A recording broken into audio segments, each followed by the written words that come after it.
Bom dia, Ana. Bom dia, Nelson. Bom dia.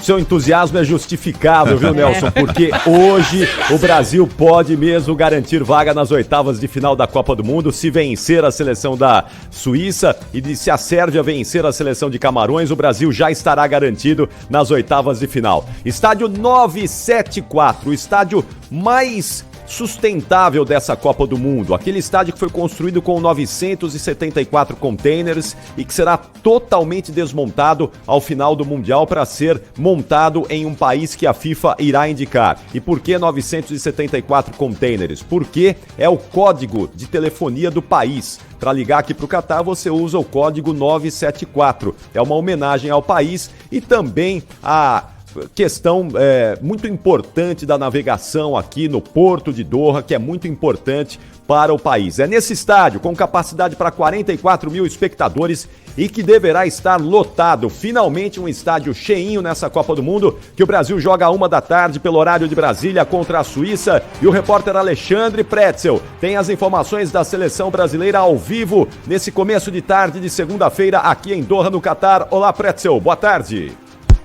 Um abraço, Capri, boa tarde, bom dia para Ana, para o Nelson também, para todos que nos acompanham. 1h03 aqui, é claro que o Brasil vai jogar para vencer, como sempre joga, com algumas mudanças. Militão e Fred são os favoritos para começarem o jogo, nas vagas de Danilo e também de Neymar. O próprio Tite disse na sua entrevista de véspera que não revelaria a equipe, justificando, por exemplo, por que Militão, talvez em detrimento de Daniel, mesmo sem confirmar nada. Vamos ouvir. A definição da equipe ela já foi feita, mas eu tenho por hábito passar na hora do jogo. Por quê? Porque em termos estratégicos tu consegue fazer algumas mudanças comportamentais ou mesmo de características de atletas, se tem. E eu tenho muito tranquilo. O Militão é um jogador que já jogou nessa função dentro da própria seleção, no seu histórico, que tem características para tal. E o Dani Alves, um construtor, um jogador com uma capacidade técnica impressionante, afora a liderança que tem, em momentos importantes que nós, estrategicamente, eu particularmente, possa utilizá-lo. Moral da história, não vou dizer quem vai jogar. Esse é o resumo.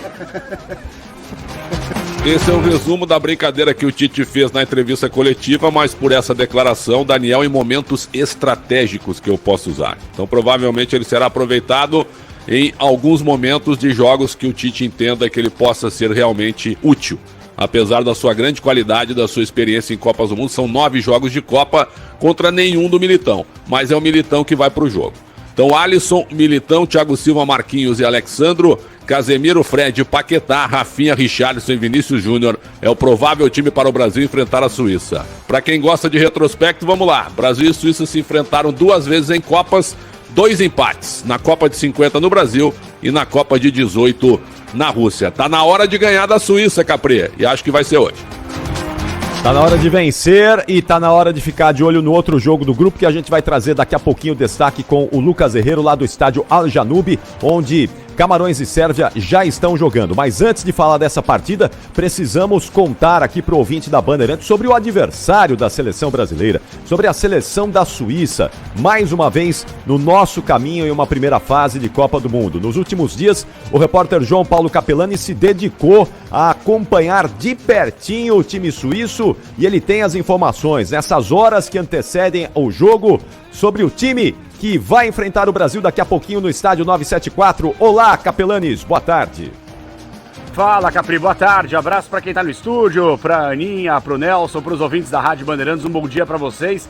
Ó, Capri, é o seguinte, tem 2 informações. A primeira, se o Pretzel trouxe a palavra do Tite, o Tite deixou bem claro que não ia antecipar para a imprensa e para a torcida a provável escalação da seleção brasileira. Por outro lado, a seleção da Suíça está praticamente definida. Ontem mesmo, na entrevista coletiva que a gente pôde acompanhar, o treinador Murat Yakin deixou bem claro que o único desfalque certo é o atacante Noah Okafor. Ele que acaba sendo em alguns momentos reserva e ele fica no banco mais uma vez por causa de uma lesão muscular na coxa. Então a expectativa é a seleção da Suíça com força máxima, também já definida pelo seu treinador, com o Sommer, Widmer, Char, Akanji e Ricardo Rodrigues. É uma linha de 4 para defender contra a seleção brasileira. Sou, Freuler e Chaka, Shaqiri, Vargas e Embolô. Aproveito para falar que Ivan Barton, de El Salvador, é o árbitro principal dessa partida e eu tô aqui no bairro Pérola, Capri, que você conhece muito bem, acompanhando a partida de Camarões e Sérvia. E eu vou falar o seguinte pra você, Capriotti, os bares estão vazios, os restaurantes estão vazios. Não tem absolutamente ninguém, pelo menos nessa região aqui em Doha, no Catar, acompanhando a partida. Todo mundo se preparando para o jogo da seleção brasileira. O que tem de faixa, símbolo, emblema, bandeira da seleção brasileira em todos os bares por aqui é uma coisa impressionante, Capriotti. E olha que tá calor, hein? De novo, né? Calor em Doha é redundância. 32 graus nesse momento. Na hora da partida, a previsão é de que a gente tenha no estádio 974 25 graus de temperatura. O estádio é climatizado, os torcedores não passam calor, mas dentro de campo o jogo sempre é muito quente. Assim como é quente a outra partida do grupo. Sérvia e Camarões estão jogando nesse momento. Estádio Al Janub é para lá que nós vamos agora com a reportagem Bandeirantes com o Lucas Herrero, que está acompanhando tudo desse jogo que pode decidir a classificação do Brasil hoje já para as oitavas de final. Oi, Herrero, boa tarde. Tudo bem, Ricardo Capriotti? Muito boa tarde a você, bom dia a todos que estão no Brasil. Nesse momento temos 8 minutos da primeira etapa, jogo entre Camarões e Sérvia, 0-0, a Sérvia pressionando bastante nesse início de jogo. A informação importante que a gente traz sobre a seleção de Camarões é que o goleiro titular, André Onaná, que inclusive era uma das referências do elenco, acabou sendo expulso antes mesmo dessa partida contra a Sérvia e está fora da Copa do Mundo porque discutiu com Rigobert Song, o técnico da seleção de Camarões. Então, portanto, o próximo adversário do Brasil tem problemas nos vestiários. O goleiro principal e mais experiente está fora da Copa do Mundo. Por enquanto, segue 0-0 Camarões e Sérvia. E se o Capelanes disse que os bares estão vazios para acompanhar essa partida, o estádio também não está cheio. Estamos aqui no Al Janub, na região sul do Catar, por enquanto 0-0 e a gente tem cerca de 23 mil pessoas nas arquibancadas. A torcida da Sérvia, que apoiou os sérvios no primeiro jogo contra o Brasil, também está presente, cerca de 4 mil sérvios aqui no Al Janub, Capri. Muito bem, daqui a pouquinho nós vamos voltar com mais informações, trazendo mais detalhes desse jogo importantíssimo e decisivo para a seleção brasileira em instantes. Já, ainda no Primeira Hora, tem muito mais de Brasil e Sérvia dessa segunda-feira de Copa do Mundo aqui no Catar. Nelson e Ana.